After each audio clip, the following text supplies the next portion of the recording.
Stars on എയറിൽ I am super duper excited because നമ്മുടെയൊക്കെ വളരെ ഫേവറേറ്റ് ആയിട്ടുള്ള ഒരു സ്റ്റാർ തന്നെയാണ് ഇന്ന് ജോയിൻ ചെയ്യുന്നത്.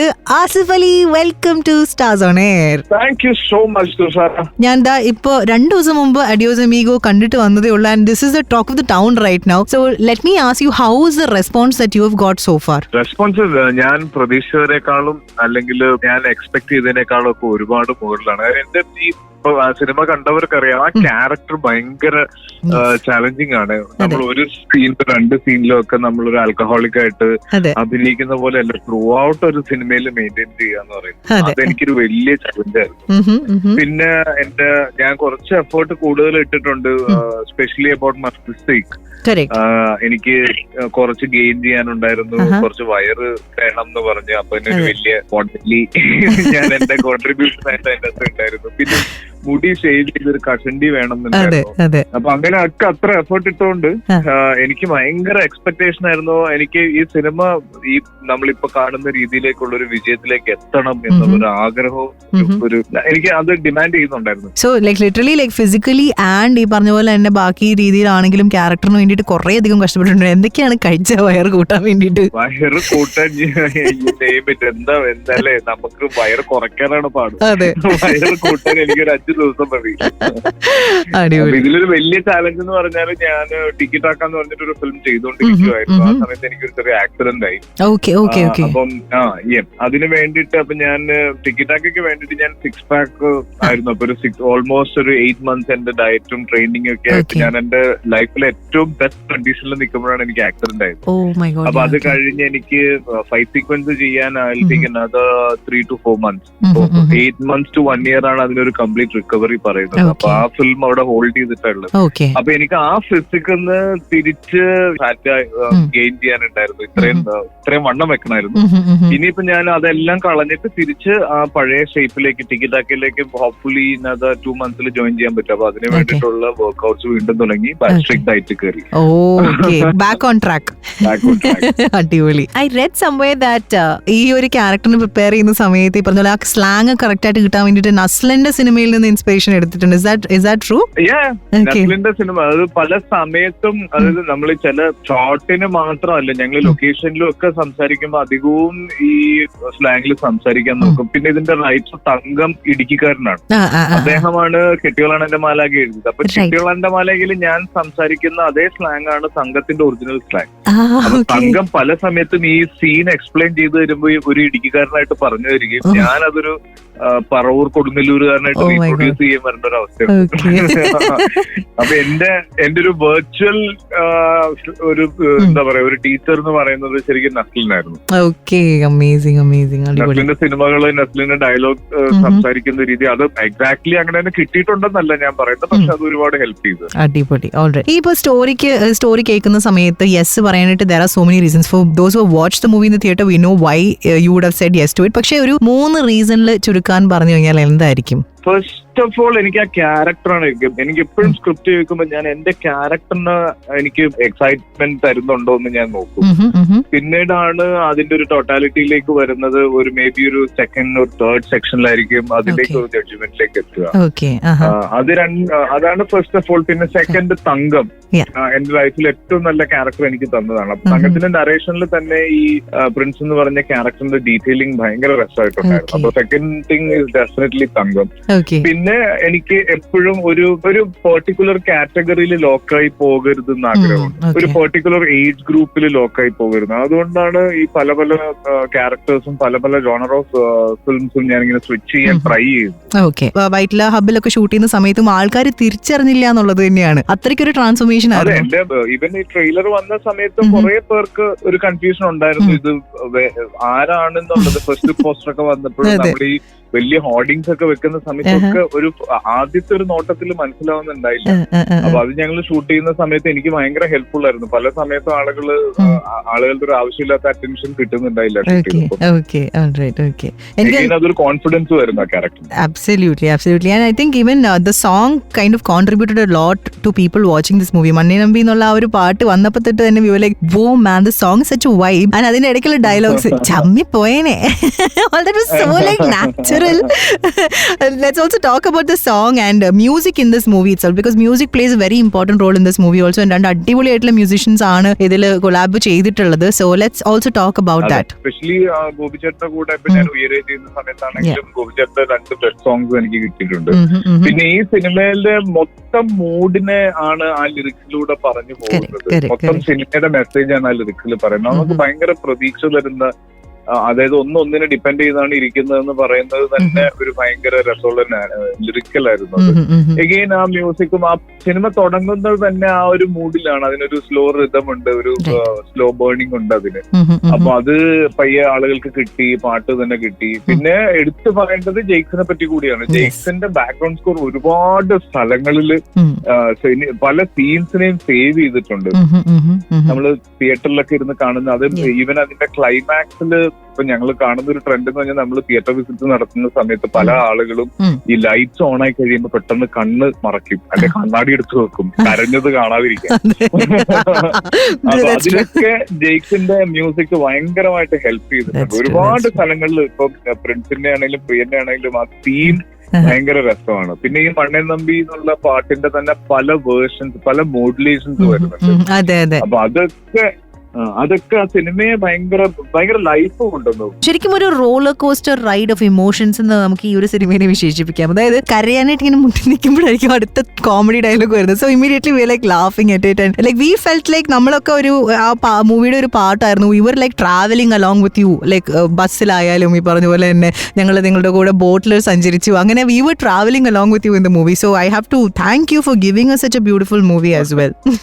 അല്ല, ഈ ഫിലിമിന്റെ ഈ സിനിമയുടെ ഒരു പ്രത്യേകത അതാണ്. കാര്യം ഇപ്പൊ ഇതിന്റെ കണ്ടു കഴിയുമ്പോൾ ആൾക്കാർ ചോദിക്കും ഇതിന്റെ അകത്ത് എന്താണ് പറയാനുള്ളത്, ഇതിന്റെ മെസ്സേജ് എന്താണെന്ന്. ശരിക്കും നമ്മൾ ട്രാവൽ മൂവി എന്ന് തന്നെ ലിറ്ററലി ഒരു ട്രാവൽ മൂവിയാണ്. ഈ ട്രാവലിൽ നടക്കുന്ന കാര്യങ്ങൾ മാത്രമാണ് നമ്മൾ ആ സിനിമയിൽ. ഇതിൽ ഇവരുടെ ആരുടെയും പാസ്റ്റ് നമ്മൾ കാണിക്കുന്നില്ല. ഇവർക്ക് എന്ത് സംഭവിച്ചു, ഈ രണ്ടുപേരുടെ ഇൻഫ്ലുവൻസ് ലൈഫിൽ എന്തെങ്കിലും വ്യത്യാസം, അങ്ങനെ ഒന്നും നമ്മൾ കാണിക്കുന്നില്ല. ആ പെർട്ടിക്കുലർ ഡേയ്സിൽ ഇവർ ഒരുമിച്ചുണ്ടായിരുന്ന സമയത്ത് നടന്നത് അത് മാത്രമാണ്. 2 ക്യാരക്ടേഴ്സ് കണ്ടുമുട്ടി അവര് സുഹൃത്തുക്കളായി അവര് പിരിയുന്നു. ആ 2 ദിവസം മാത്രമാണ് കാണിച്ചത്. അപ്പൊ അത് ശരിക്കും എനിക്ക് സ്ക്രീൻ പ്ലേയിലുള്ള ഒരു ഡെയറിംഗ് ആയിട്ടുള്ള ഒരു അറ്റംപ്റ്റ് കൂടിയായിരുന്നു. അപ്പൊ പല സമയത്ത് നമ്മുടെ അടുത്ത് ചോദിച്ചിട്ടുണ്ട്, ഇതില് വോയിസില് അപർണ ബാലമുരളിയും രജിഷ വിജയനും അജു വർഗീസും വരുന്നുണ്ട്. അപ്പൊ ഇവരെയൊക്കെ ഇപ്പൊ പ്രത്യേകിച്ച് രജിഷ, എന്റെ വൈഫായിട്ട് രജിഷയാണ്. അപ്പൊ രജിഷൻ ഒരു ഷോട്ടിലെങ്കിലും കാണിക്കായിരുന്നു എന്നൊക്കെ പറയുന്ന ആളുകളുണ്ട്. പക്ഷെ അതാണ് ഈ ഫിലിമിന് നമ്മൾ ഉദ്ദേശിച്ചിരുന്ന ഒരു മേക്കിംഗ് സ്റ്റൈലും ഒക്കെ അങ്ങനെ തന്നെയായിരുന്നു. You also work with another amazing actor Suraj ഏട്ടൻ. നിങ്ങളുടെ ആ ഒരു ബോണ്ടിനെ കുറിച്ചും കൂടി ഒന്ന് സംസാരിച്ചു പോവാം. സുരാജ് ഏട്ടനായിട്ട് ശരിക്കും ഞങ്ങൾക്ക് രണ്ടുപേർക്കും വിശ്വസിക്കാൻ പറ്റാത്തൊരു കാര്യമാണ് ഞങ്ങൾ ഒരുമിച്ച് ഒരു സിനിമ ഇതുവരെ അഭിനയിച്ചിട്ടുണ്ട്. പല സമയത്തും നമ്മൾ ഒരുമിച്ച് ഒരുപാട് ഇവന്റ്സും ഒരുപാട് സ്റ്റേജ് ഷോസും ഒക്കെ നമ്മൾ ഉണ്ടായിട്ടുണ്ട്. അതുകൊണ്ട് നമ്മുടെ ഇടയിലും അങ്ങനെ ഒരു ഡിസ്റ്റൻസ് ഒരിക്കലും നമുക്ക് ഫീൽ ചെയ്തിട്ടില്ല. പക്ഷെ നമ്മളൊരു സിനിമ ചെയ്തിട്ടില്ലായിരുന്നു. അപ്പൊ ആ കാത്തിരിപ്പ് ശരിക്കും ഇങ്ങനെ ഒരു പെർഫെക്റ്റ് കോമ്പിനേഷനിൽ വന്ന് ലാൻഡ് ചെയ്യാനായിരുന്നു എന്നുള്ളതാണ് അതിന്റെ ഒരു ഹാപ്പി പാർട്ട്. കാത്തിരിപ്പിന്റെ ഒരു മധുരമായിട്ടുള്ള അവസാനം തന്നെ പറയാം. This was maybe why എന്നുള്ള ചോദ്യത്തിന് ഒരു പെർഫെക്റ്റ്, എല്ലാത്തിനും അതിൻ്റെതായ സമയമുണ്ട് എന്നുള്ളത് തന്നെയായിരിക്കും അല്ലെ. പല കാര്യങ്ങൾക്കും ആസിഫ് അലി എന്നൊരു പേഴ്സൺ റെസ്പോണ്ട് ചെയ്യുന്ന രീതി, the way how you maturely respond is what makes you such a big hit among people, and not just as an actor, as a person also. എല്ലാവർക്കും ആസിഫ് അലി എന്ന് പറയുമ്പോൾ ഭയങ്കര like they all love you so much, everyone, all of your fans, all those people who watch you, see your movies, love you so much as a person as well. It's the way you respond. Has cinema contributed or being in the industry contributed to how you respond to things as well? അതെനിക്ക് വീട്ടിൽ നിന്ന് കിട്ടിയത്. That's nice, that's lovely. Okay. കാര്യം ഞാൻ എന്താണെന്നും ഞാൻ എങ്ങനെയാണെന്നും എല്ലാം ഉള്ളതിന്റെ ബേസ് എന്റെ വീട്ടിൽ നിന്നാണ്. എന്റെ വാപ്പായും എന്റെ ഉമ്മയും ഒക്കെ ആയിരിക്കണം. അവരുടെ അടുത്തു നിന്നാണ് ഇങ്ങനെയുള്ള കാര്യങ്ങളൊക്കെ എല്ലാം എനിക്കെന്നല്ല എല്ലാവർക്കും ആദ്യം തന്നെ കിട്ടി തുടങ്ങുന്നത്. അപ്പൊ അതൊക്കെ ഉള്ളിലുണ്ടായിരുന്നതായിരിക്കാം. ആ സമയത്ത് നമ്മൾ സംസാരിക്കുന്നതും തീരുമാനിക്കുന്നതും ഒക്കെ നമ്മുടെ മൂഡിനെ ഡിപ്പെൻഡ് ചെയ്താണ്. ഞാൻ അന്നും അത് പറയാൻ ആഗ്രഹിച്ചിരുന്നു. പിന്നെ ഞാൻ എപ്പോഴും അങ്ങനെ സംസാരിക്കുന്ന, അങ്ങനെ പെരുമാറുന്ന, അങ്ങനെ തീരുമാനങ്ങൾ എടുക്കുന്ന ഒരാളാണെന്ന് ആരും വിചാരിക്കരുത്. എനിക്കും മോശമായ ഡിസിഷൻസ്, തീരുമാനങ്ങളും സംസാരവും ഒക്കെ ഉണ്ടായേക്കാം. അപ്പൊ അത് എനിക്കൊരു വലിയ റെസ്പോൺസിബിലിറ്റി ആയി മാറുമോ എന്നുള്ളതാണ് ഇപ്പൊ എന്റെ പേടി. ആളുകൾ എന്നെ വേറൊരു രീതി കാണരുത്, ഞാനൊരു തെമ്മാടി തന്നെയാണ് എപ്പോഴും.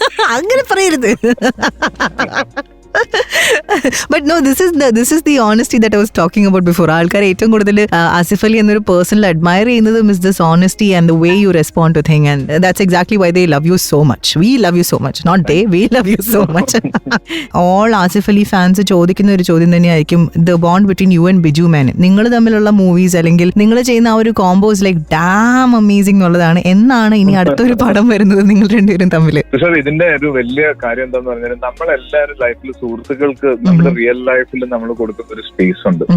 അത് തന്നെ ആ സ്പേസിലേക്ക് നമ്മുടെ കൂടെ അഭിനയിക്കുന്ന ആളുകൾ എത്തുമ്പോൾ ഓട്ടോമാറ്റിക്കലി ഉണ്ടാവുന്നതാണ് ആ കെമിസ്ട്രി. ബിചേട്ടനാണെങ്കിലും എനിക്ക് എന്റെ സീനിയർ ആണ്, അത് എക്സ്പീരിയൻസ് വൈസ് ആണെങ്കിലും ഏജ് വൈസ് ആണെങ്കിലും. അപ്പൊ ഇതില് ഇങ്ങനെ ഒരു കാരണം മനസ്സിൽ വെച്ചിട്ട് ബിചേട്ടൻ എന്നെ ഒരിക്കലും ഒരു ഡിസ്റ്റൻസ് വെച്ചിട്ടില്ല, അല്ലെങ്കിൽ ഞാനൊരു സീനിയർ ആയതുകൊണ്ട് എനിക്ക് കുറച്ച് റെസ്പെക്ട് കൂടുതൽ വേണം എന്നൊരിക്കലും ബിചേട്ടൻ എന്നോട് പറഞ്ഞു. അപ്പൊ അതുകൊണ്ട് തന്നെ നമ്മുടെ ഇടയിൽ ഒരു ഭയങ്കര ഹെൽത്തി റിലേഷൻ ഉണ്ട്, ഒരു ഗിവ് ആൻഡ് ടേക്ക് ഉണ്ട്, നമ്മൾ അങ്ങോട്ടും ഇങ്ങോട്ടും കോമൻസ് പറയാറുണ്ട്. അപ്പൊ ബിചേട്ടന്റെ എക്സ്പീരിയൻസ് വരുന്നതും ഞാൻ ഫ്രണ്ട്സിനെ കാണുന്ന രീതിയും എല്ലാം അതിന് ഹെൽപ്ഫുൾ ആവുന്നുണ്ട്. അപ്പൊ തലവെറ്റിലാണെങ്കിലും അനുരാഗരിക്കൻ വെള്ളത്തിലാണെങ്കിലും ഒക്കെ അത് വളരെ ബ്യൂട്ടിഫുൾ ആയിട്ട് കൊണ്ടുവരാൻ ശ്രമിച്ചിട്ടുണ്ട്. അപ്പൊ അടുത്തൊരു പടം ഉടനടി ഉണ്ടാകുമോ എന്ന് ഞങ്ങൾ പ്രതീക്ഷിക്കുന്നു. തലവൻ 2 ആണ് നമുക്ക് ഇപ്പൊ നമ്മൾ കമ്മിറ്റ് ചെയ്തിരിക്കുന്ന ഒരുമിച്ചുള്ള ഒരു സിനിമ. അത് പക്ഷെ എന്റെ സ്ക്രിപ്റ്റിംഗ് കഴിഞ്ഞിട്ട് എന്തായാലും അതിനൊരു അറ്റ്ലീസ്റ്റ് ഒരു 2 years എന്നുള്ളതാണ് എന്റെ മനസ്സിൽ കാണുന്നത്. കമ്മിങ് ടു യുവർ കരിയർ, ഇപ്പൊ 2009 ഋതുവിലെ സണ്ണി ആയിട്ട് വന്നിട്ട് ഇപ്പൊ 2024 പ്രിൻസിൽ എത്തി നിൽക്കുന്ന സമയത്ത് how much have you grown? How much has cinema changed you? അത് ഭയങ്കര ടഫാണ്. ഞാൻ തമാശക്ക് പറയും, ഞാൻ സിനിമയിൽ വന്ന് ഇപ്പൊ ഓൾമോസ്റ്റ് 15 years ആവുന്നു. ഈ 15 yearsൽ എനിക്ക് എവിഡന്റ് ആയിട്ട് ഫീൽ ചെയ്യുന്ന ഒരു മാറ്റം എന്റെ ബാങ്ക് ബാലൻസ് മാത്രമാണ്. Very honest. Love the honesty. Thank you.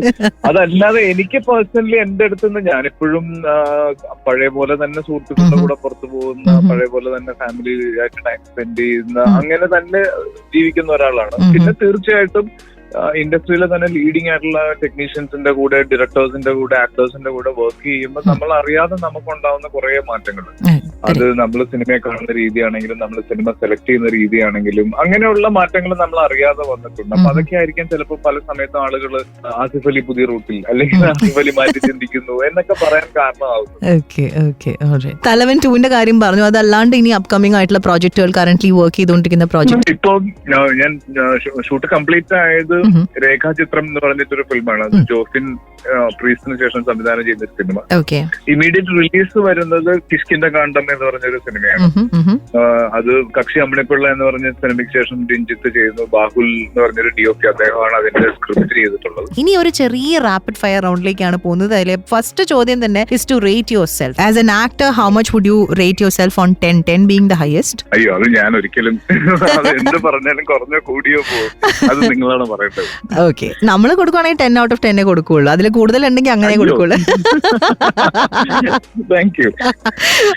As A father, എനിക്കറിയില്ല, ഞാൻ അതും എക്സ്പ്ലോർ ചെയ്യുന്നതേ ഉള്ളൂ. കാരണം എനിക്ക് ടൈം സ്പെൻഡ് ചെയ്യാൻ പറ്റുന്നില്ല എന്ന് പറഞ്ഞൊരു വലിയ പ്രശ്നത്തിനകത്ത് എപ്പോഴും. പക്ഷെ പറ്റുന്ന അത്രയും ഞാൻ അവരുടെ കൂടെ തന്നെ നിൽക്കാനും ാണ് ശ്രമിക്കുന്നത്. അതുകൊണ്ട് എനിക്ക് അതും ചെയ്യാൻ അറിയാം. അപ്പൊ ആസ് എ ഹസ്ബൻഡ് ഓൾസോ അത് തന്നെ ആയിരിക്കും ഉത്തരം? ഒരു ഫ്രണ്ട് എന്നുള്ള രീതിയിൽ 10 out of 10. That is my next question. As a friend. അടിപൊളി. ഓൾറൈറ്റ്. ഇനി you have to choose. I'll give you 2 options. അതിൽ ചൂസ് ചെയ്യുന്ന ഏതായിരിക്കും? Like, are you a beach person or a mountain person?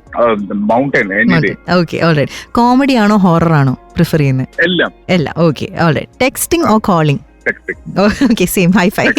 Texting ആണ് കാര്യം. എനിക്ക് respond ചെയ്യാൻ എളുപ്പമായിരിക്കും. ഇൻസ്റ്റഗ്രാം ആണോ ഫേസ്ബുക്ക് ആണോ പ്രിഫർ ചെയ്യുന്നത്? രണ്ടിലും അങ്ങനെ ആക്റ്റീവ് അല്ല. ഞാൻ പൊതുവെ ഫോൺ അങ്ങനെ ഉപയോഗിക്കുന്ന ഒരാളല്ല. പിന്നെ ഈ പല സമയത്തും നമ്മള് സോഷ്യൽ മീഡിയ പോസ്റ്റ്, എസ്പെഷ്യലി നമ്മൾ സിനിമയുടെ പോസ്റ്റേഴ്സ് ഷെയർ ചെയ്യണം, അങ്ങനെയുള്ള കാര്യങ്ങൾ വരുമ്പോൾ മാത്രമാണ് ഞാൻ, അല്ലെങ്കിൽ അങ്ങനെ ആക്റ്റീവ് ആയിട്ടുള്ള സോഷ്യൽ മീഡിയ ആക്റ്റീവ് ആയിട്ടുള്ള ഒരാളല്ല. അതുകൊണ്ട് തന്നെ നല്ല സമാധാനം ഉണ്ട് ലൈഫിൽ നിന്നൊക്കെ അല്ലേ? വളരെയധികം. താങ്കൾ ചെയ്തിട്ടുള്ള സിനിമകളിൽ കുറെ നല്ല നല്ല പാട്ടുകളുണ്ട്. ഇതിൽ നിന്നും ഏതെങ്കിലും ഒരു പാട്ട്, if you could select as your theme song, like every time you walk into a room if a theme song plays, ഈ പാട്ടായിരിക്കും അത് ഏതായിരിക്കും? എനിക്ക് അത് ഡിപ്പെൻസ് എന്റെ മൂഡിനനുസരിച്ചാണ്. എസ്പെഷ്യലി ഇപ്പൊ എനിക്ക് അങ്ങനെ പെട്ടെന്ന് ചോദിച്ചു കഴിഞ്ഞാൽ എനിക്കൊരു ഇപ്പൊ രാവിലെ പല സമയത്തും എനിക്ക് കൊഹിനൂറിലെ ഹേമന്തം എന്നുള്ള സോങ് എനിക്ക് മൂഡ് എൻഹാൻസിങ് ആണ്. അതുപോലെ കുറച്ച് ഒച്ചയും ബഹളവും ഫ്രണ്ട്സ് ഒക്കെ ഉള്ള സമയത്താണെങ്കിൽ സോൾട്ട് ആൻഡ് പെപ്പറിലെ അയ്യപ്പൻ എനിക്ക് ഇഷ്ടമാണ്. പിന്നെ ഞാൻ ആദ്യമായിട്ട് എന്റെ ഒരു റൊമാൻറ്റിക് സോങ് എന്നുള്ള കാറ്റഗറിയിൽ വരുന്നത് കഥ തുടരുന്നില്ല ഞാനും മമതയും കൂടെ ആരോ പാടുന്നത്. അടിപൊളി. You are a big foodie. പക്ഷെ ഏതെങ്കിലും weirdest food combinations that you enjoy ഉണ്ടോ? ഉണ്ട്. ഞാൻ പുട്ടും പഴവും ചിക്കൻ കറിയും കൂടെ ഒരുമിച്ച്. Really? Okay, I should try that. I don't know, for some reason it sounds good. അത് ഭയങ്കര രസമുള്ള കോമ്പിനേഷൻ.